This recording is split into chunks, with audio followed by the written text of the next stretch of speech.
नमस्कार। सवाल तो बनता मैं आपका बहुत स्वागत है। मैं हूं आपके साथ अनंत विश्वकर्मा। महाराष्ट्र में विधानसभा चुनाव 2024 के लिए 20 नवंबर को मतदान होने हैं।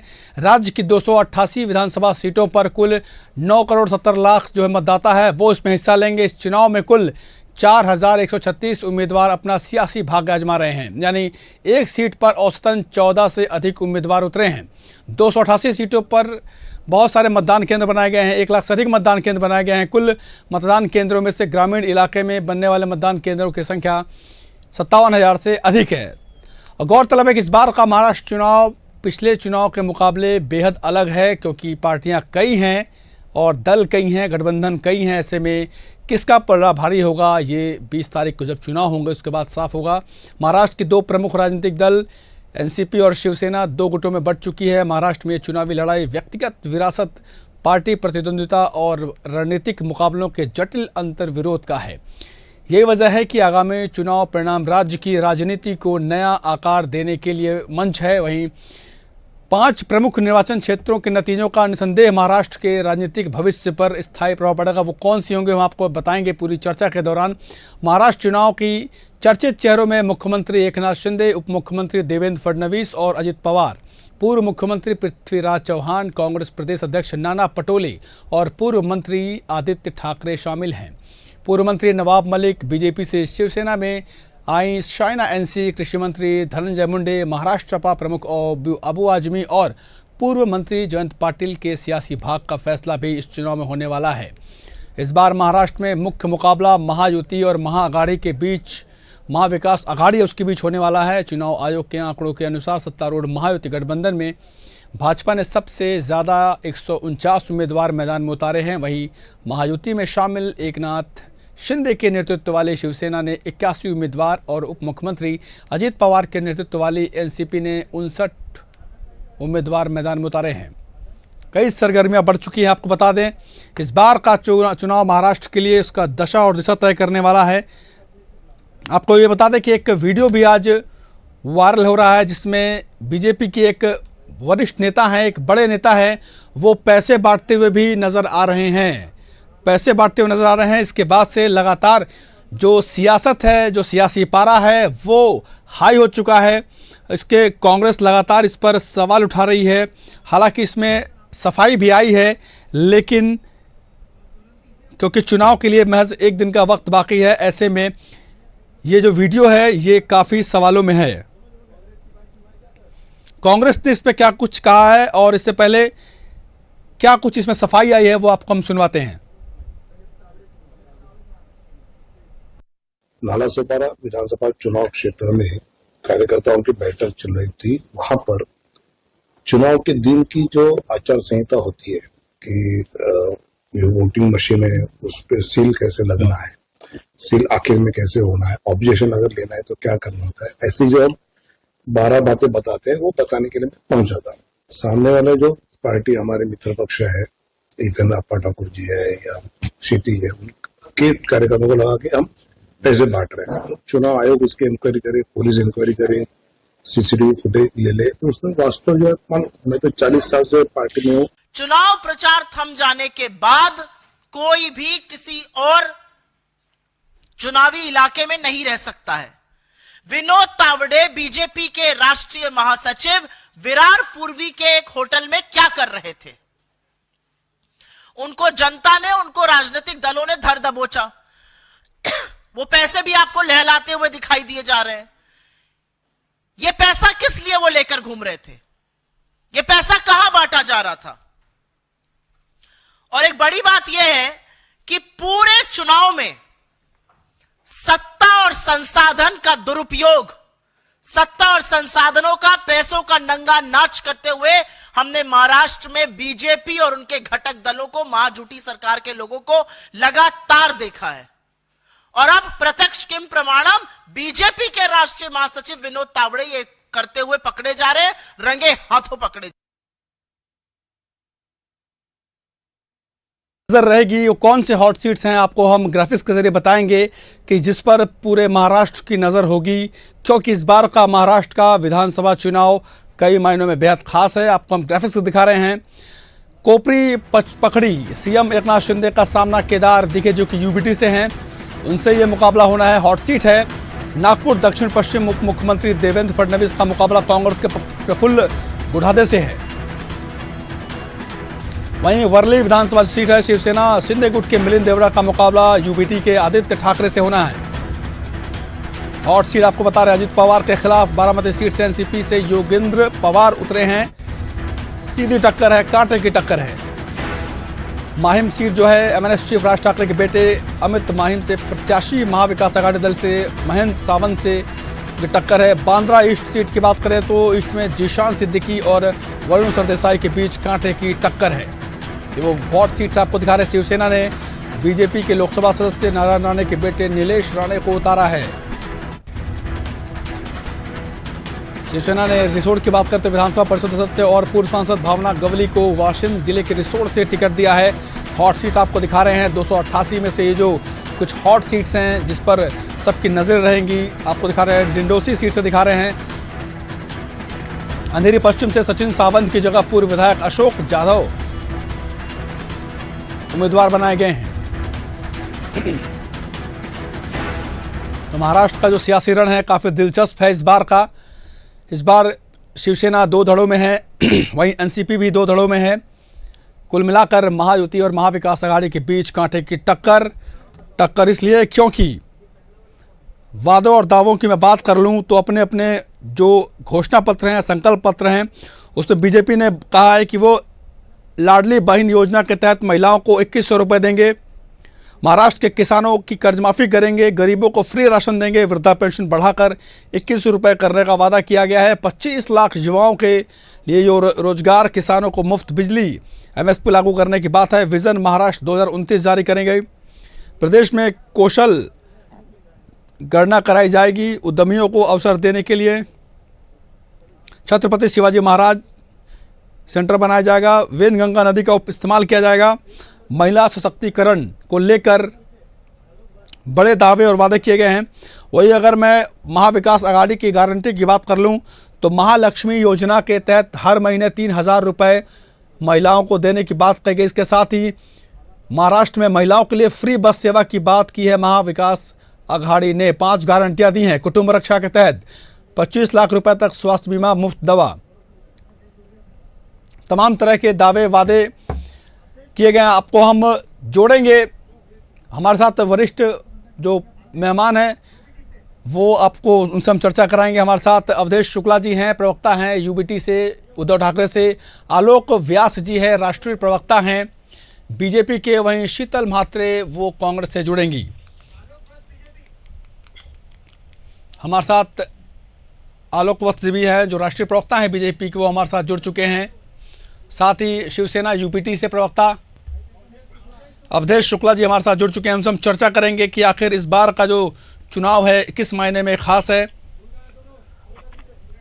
आप दोनों खास मेहमानों का बहुत स्वागत है, अवधेश शुक्ला जी और आलोक व्यास जी। नमस्कार जी। अब कुछ घंटों का वक्त है, महाराष्ट्र का जो है भविष्य है वो जनता तय करने वाली है। क्या कुछ आपके दावे हैं? आप दोनों ने, आप जो पार्टियां हैं उन्होंने दावे किए हैं, वादे किए हैं। क्या लगता है इस बार का चुनाव कैसा होने वाला है और महाराष्ट्र का महाराज कौन बनेगा? अवधेश जी, सबसे पहले मैं आपके पास आऊंगा। नमस्कार सर जी। महाराष्ट्र का चुनाव इस बार स्वाभिमान की लड़ाई है और आज साबित हो गया कि जो हम लोग ने बोलते थे 50 खोके एकदम ओके, आज ये साबित हो गया है कि नोटों के बल पे चुनाव जीतना चाहती है बीजेपी। लोकतंत्र की इस तरह दुर्दशा करने वाली बीजेपी को शर्म नहीं आ रही है। उनके राष्ट्रीय सचिव, महासचिव है जो, उनको होटल में रुक के और नोट बांट रहे हैं, वहां रंगे हाथे पकड़े गए हैं और चुनाव आयोग उसको तो घोल मटोल कर रही है। चुनाव आयोग पे हमेशा उंगली उठ रही है क्योंकि चुनाव आयोग निष्पक्ष नहीं है। चुनाव आयोग, अगर यही आज कोई इंडिया अलायंस के कोई नेता होता तो आज बीजेपी ढोल लेके पीटना चालू कर देती। आज क्या दशक बना दिया है महाराष्ट्र का। महाराष्ट्र में क्या नोटों के बल पे सरकार तोड़ी गई, आज नोटों के बल पे मतलब वोट खरीदा जा रहा है। चलिए इसका जवाब मैं आलोक वत्स से लेता हूं। आलोक जी, आज का जो वीडियो आपने भी देखा होगा, पूरा देश देख रहा है इस वीडियो को। मैं कहूँगा कि मेरी जो टीम है, पीसीआर की टीम, एक बार वो वीडियो एक बार फिर से दिखाए। जाहिर सी बात है, सवाल तो उठ रहा है, इसका कोई आपके पास कोई ठोस जवाब है? क्योंकि आपके बहुत बड़े नेता हैं वो, तावड़े जी। जी आलोक जी। जो ये वीडियो है जी। उसके बारे में तावड़े जी ने स्पष्ट बयान दे दिया है हम्म। कि वहां पर एक मीटिंग चल रही थी और उसके तहत कार्रवाई चल रही थी और सारे कार्यकर्तागण वहां थे। उन्होंने कहा है कि इसकी निष्पक्ष जांच करा ली जाए, अगर मैं सर दोषी ठीक है, हूं मैं तो मान मुझे गया, लेकिन दंडित किया जाए। अगर मीटिंग होती है सर, जाहिर सी बात बहुत गहरी मीटिंग होती है, लेकिन उस मीटिंग में पैसा क्या कर रहा था? क्योंकि नोट भी वहां साफ दिखाई दे रहा है, भले उन्होंने सफाई दी है। देखिए, कार्यकर्ताओं के बीच में चुनाव के पहले उनके खाने पीने इस सब के लिए कुछ पैसे दिए जाते हैं। अच्छा। क्या बात, ये क्या पुरानी बात है। ये पुरानी परंपरा है। बहुत पुरानी परंपरा है सर, बहुत पुरानी परंपरा है, बहुत बढ़िया। तो अवधेश जी उसके तहत जवाब दीजिएगा। बीजेपी के प्रवक्ता को शर्म आनी चाहिए ऐसी बयान देके। क्या ये साबित कर रहे हैं कि कार्यकर्ता इनको ये नहीं मालूम है चुनाव आयोग की ये गाइडलाइन कि कोई भी नेता, बाहर का नेता चुनाव प्रचार खत्म होने के बाद वहां पे नहीं रुक सकता, कोई मीटिंग नहीं कर सकते। सिर्फ मीटिंग होती है तो चुनाव जो लड़ते हैं और वहां के जो क्षेत्रीय कार्यकर्ता होते हैं उनके बीच में मीटिंग होती है, न कि इतने बड़े नेता है। होटल पूरा 5 स्टार होटल बुक करा के वहां पैसा बांटा जा रहा है और इनके गाड़ियों में से बैग मिली है, डायरी मिली है। अभी चुनाव आयोग कितना निष्पक्ष जांच करेगी ये संदेह की दायरे में है। इसीलिए हमने आपके चैनल पे एक बार और बोला था कि चुनाव आयोग कठपुतली हो चुकी है बीजेपी की, और बीजेपी की सरकार महाराष्ट्र में है, इनके गृह मंत्री हैं। और एक बात और बता दूं कि जो हितेन ठाकुर जी ने बयान दिया है, उन्होंने कहा है कि बीजेपी के बड़े नेता ने कॉल करके बोला है अच्छा कि विनोद तावड़े जी ने आलोक 5 जी, करोड़ बहुत रुपया गंभीर आरोप लेके हैं। आए अब पार्टी में आप तब कह रहे हैं कि मीटिंग चल रही थी, कार्यकर्ताओं को खाने पीने के लिए पैसे बांटे जा रहे थे, तो जरा ये बात जो है ना हजम नहीं हो रही है, किसी को नहीं हजम हो रही है। जरा इस पर कुछ ऐसी बात आप करिए कि ताकि पूरा जो महाराष्ट्र है या पूरी जो देश की जनता है वो आपकी बात से बिल्कुल इत्तेफाक रहेगी। नहीं, आलोक जी सही कह रहे हैं, बीजेपी सही कह रही है। देखिए, अगर शुक्ला जी के पास ठोस सबूत है, जैसा कि वो बता रहे हैं कि बैग मिला और डायरी मिली और सारी चीजें, तो टेलीविजन पे बोलने की बजाय कोर्ट में इस मामले को पेश कर दे और उस पर मामला दूध का दूध पानी का पानी हो जाएगा। लेकिन मात्र टेलीविजन पर कह देने से कि बीजेपी ये कर रही है, वो कर रही है, इससे तो कोई फायदा होने वाला है नहीं। अरे आलोक जी, ये बताइए कि 15 करोड़ से चालू हुआ, 5 करोड़ आया, 5 करोड़ से 19 लाख आया, 19 लाख से 9 लाख पे आ गए। और एक चीज और बता दूं कि शिंदे जी के जो प्रत्याशी है नासिक में, उनके होटल से करोड़ों रुपया मिला है। चुनाव आयोग इस समय क्या कर रही है? हमें कोर्ट जाना है, हमें क्या करना है, लेकिन आपकी सत्ता है, आप क्या कर रहे हैं? महाराष्ट्र की जनता के साथ में क्या आप न्याय कर रहे हैं? क्या आपने सरकार तोड़ा पैसे के दम पे और आज वोट खरीद रहे हो पैसे के दम पे? मतलब आपने पूरे देश को गुमराह किए हो। ये साबित हो गया कि आप भ्रष्टाचार। चलिए सर, ठीक है अवधेश जी, चलिए अब चर्चा को थोड़ा आगे बढ़ाते हैं इसको। ठीक है, ये मुद्दा तो है, इसका संज्ञान लिया जाएगा। एक चीज बताइए अवधेश जी, ये चलिए आप जरा झारखंड का भी थोड़ा याद कर लीजिए। आपके एक आदमी के यहाँ से 350 करोड़ मिला रांची में, दूसरे एक मुस्लिम के यहाँ से 5-6 करोड़ मिला। वो पैसे क्या कर रहे थे? भाई जांच कराइए ना, करना। ठीक है, देखिए जांच दोनों जगह होगी। चलिए ठीक है, अब चर्चा को थोड़ा आगे बढ़ाते हैं। ठीक है, पैसा मिल गया, आप सफाई दीजिए। ठीक है अवधेश जी, अगर जांच कराने की बात कर रहे हैं आप, तावड़े जी का भी जांच करा लीजिए, क्या दिक्कत है? चलो ठीक है, अवधेश जी सुनिए ना, अब बात को आगे बढ़ाते हैं। ठीक है, ये तो मामला चल रहा है, अब आगे देखा जाएगा। शिवसेना जो इस बार मीटिंग है, मुझे जाना है। अवधेश जी बस आपका मैं थोड़ा प्रतिक्रिया लूंगा।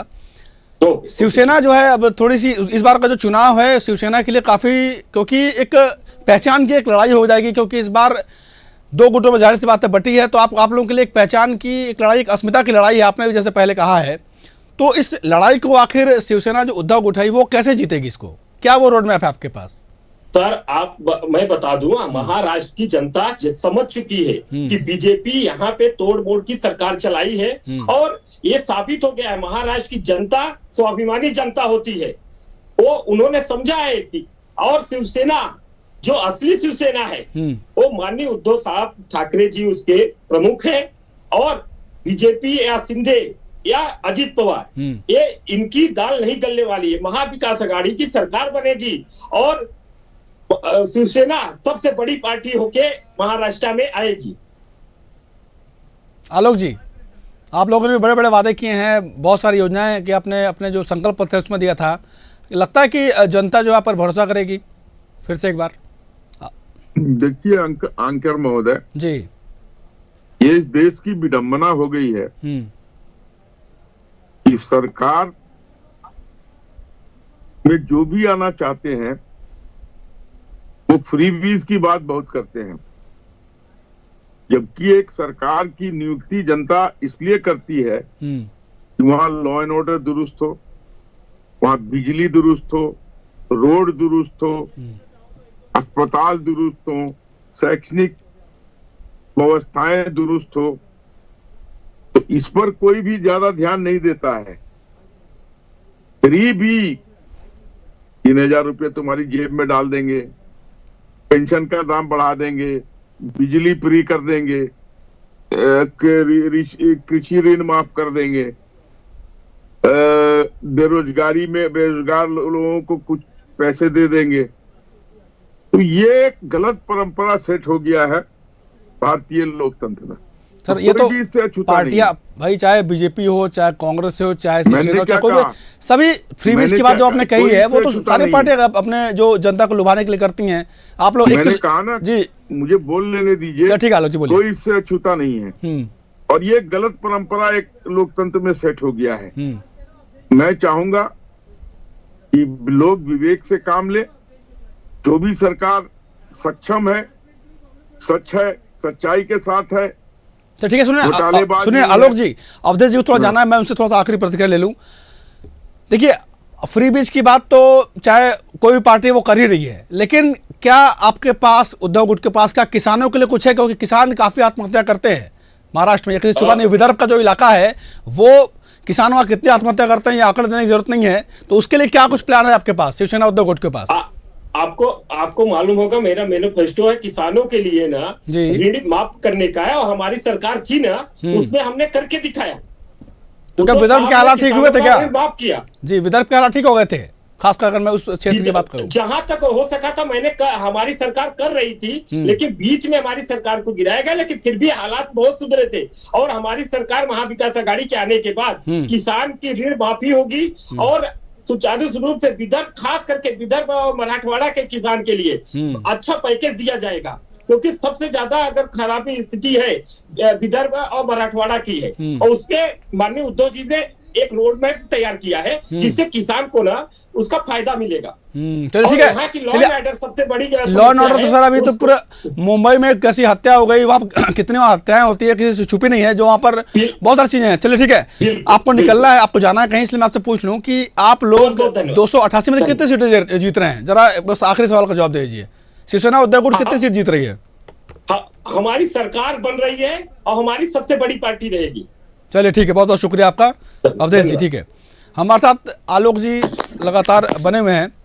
आलोक जी देखिए, यूबीटी के अपने दावे हैं, सब कुछ है, वो कहते हैं हम किसानों की व्यवस्थाएं कर देंगे। आप लोगों ने किसी योजना के तहत आपने 2100 देने की बात की महिला को, तो वो 3000 तक पहुंच गए। आखिर ये पूरा होगा कैसे ये आलोक जी?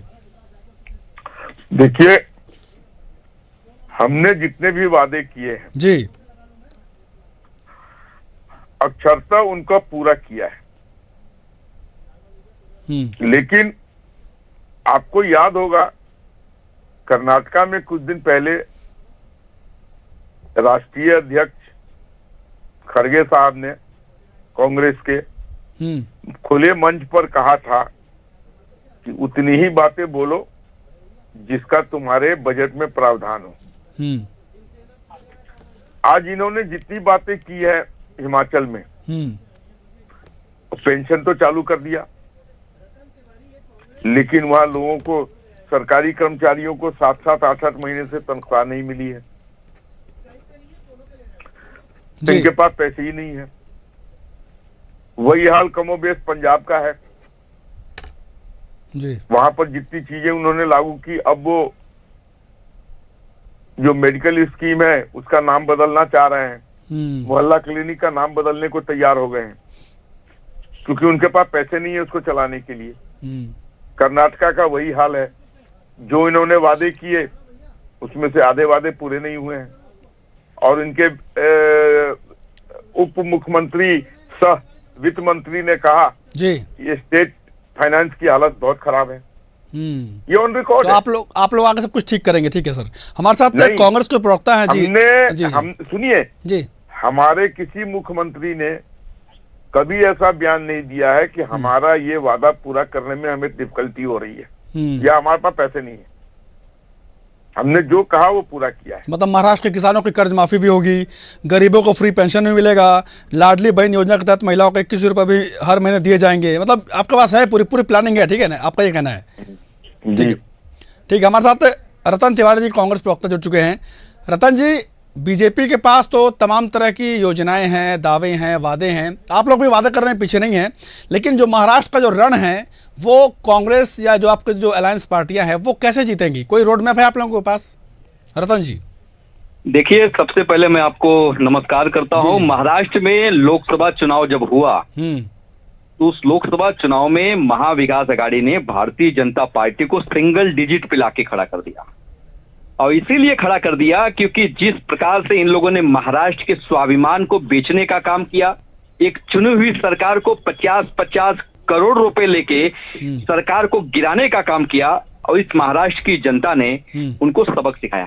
अब देखिए, विधानसभा चुनाव हो रहा है, विधानसभा चुनाव में हम सब उसी लय में काम कर रहे हैं, और यहाँ तक कि न्यूज के सर्वे भी बता रहे हैं महाविकास आघाड़ी की सरकार बनने जा रही है। अच्छा, और मैं कितनी सीटें जीत रहे हैं आपको सुन लीजिए ना, इंपॉर्टेंट बात बता रहा हूँ। अभी भाजपा के राष्ट्रीय महासचिव विनोद तावड़े जी ने 2 बैग भर के पैसा नाला सुपारा विधानसभा 132 में बांटने का काम किया, और मैं उसी विधानसभा से आता हूँ, उसी होटल में मैं मौजूद था। उन्हें रंगे हाथ अगर पकड़ने का काम किया तो आपके सामने जो बात कर रहा है वो रतन तिवारी ने किया। अच्छा। और कई चैनलों ने दिखाया, महाराष्ट्र में दिखाया, ये भारतीय लगातार दिखा रहे हैं। मैं एक बार फिर दिखाऊंगा, वीडियो दिखाएंगे जरा पीसीआर टीम, हम भी लगातार दिखा रहे हैं। दिखाइए। जी जी।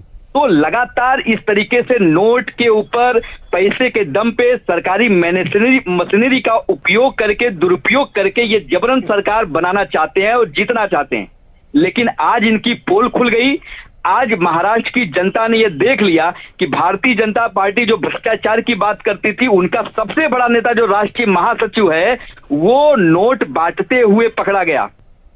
तो सब कुछ सामने आ चुका है। हमारे साथ बीजेपी के प्रवक्ता है, राष्ट्रीय प्रवक्ता आलोक जी हैं। सोचना पड़ेगा, सुनिए तो सर, यह लोग सिर्फ देश की जनता को गुमराह कर सकते हैं, देश की जनता को झूठ बोल के वोट ले सकते हैं, लेकिन इनका जो चेहरा है बेनकाब होता जा रहा है। सुनिए ना, हमारे साथ बीजेपी के राष्ट्रीय प्रवक्ता है आलोक वत्स जी। उनका तो कहना है कि वहां पर मीटिंग चल रही थी और कार्यकर्ताओं को कुछ खाने पीने के लिए जो पैसे दिए जा रहे थे। मैं मौजूद था। चलिए आलोक जी, ये तो खुद मौजूद थे।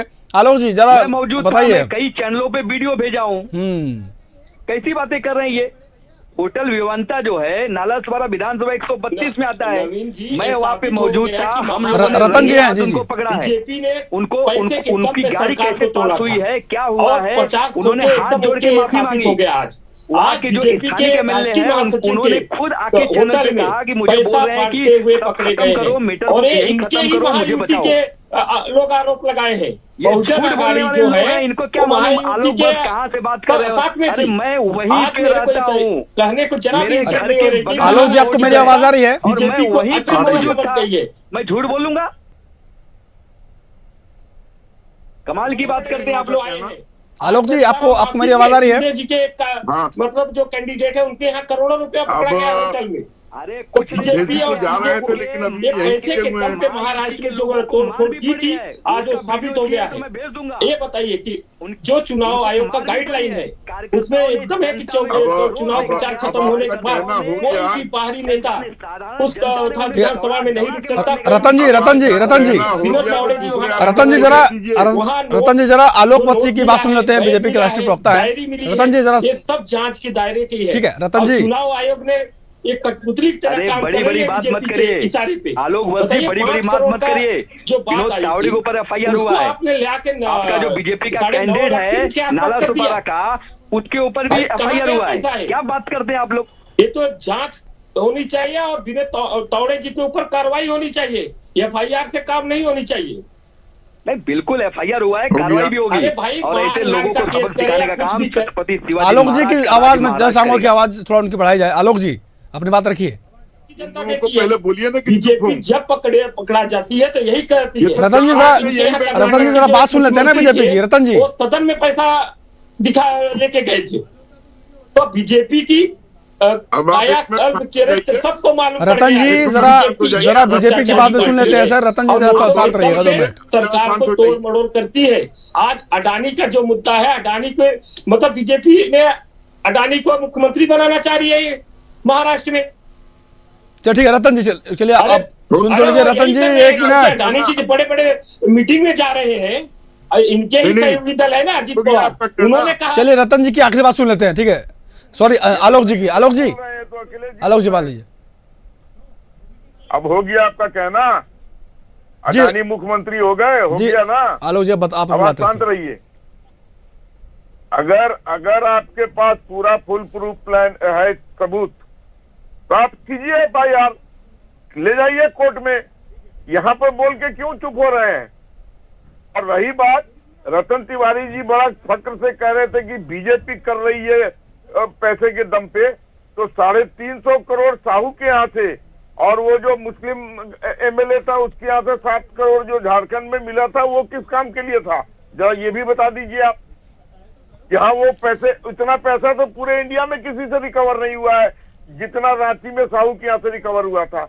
350 करोड़ तो ईडी ने गिन के निकाला था वहां से। चलिए उस पर ठीक है सर, ठीक है। आप तीनों खास मेहमानों का बहुत बहुत शुक्रिया हमारे साथ जुड़ने के लिए। अवधेश जी आपका शुक्रिया, आलोक वत्सी आपका, और रतन तिवारी जी आपका बहुत शुक्रिया हमारे साथ इस चर्चा में शामिल होने के लिए। तो महाराष्ट्र में कल होने हैं चुनाव, लेकिन उससे पहले जो एक वीडियो वायरल हुआ है, बीजेपी के दिग्गज नेता है, उनका पैसे देने का कथित ये वीडियो है। इसके बाद से लगातार महाराष्ट्र की सियासत में मामला गरमाया हुआ है। लेकिन अब कल चुनाव होने हैं और उसके बाद ये साफ होगा कि वहाँ की जो जनता है महाराष्ट्र की, वो किसे महाराष्ट्र का महाराज तय करती है। लेकिन फिलहाल दावे वादे और इस तरह के वीडियोस का सिलसिला लगातार जारी है। फिलहाल इस चर्चा में इतना ही, लेकिन खबरों के तमाम अपडेट के लिए आप देखते रहिए इंडिया हेड। नमस्कार।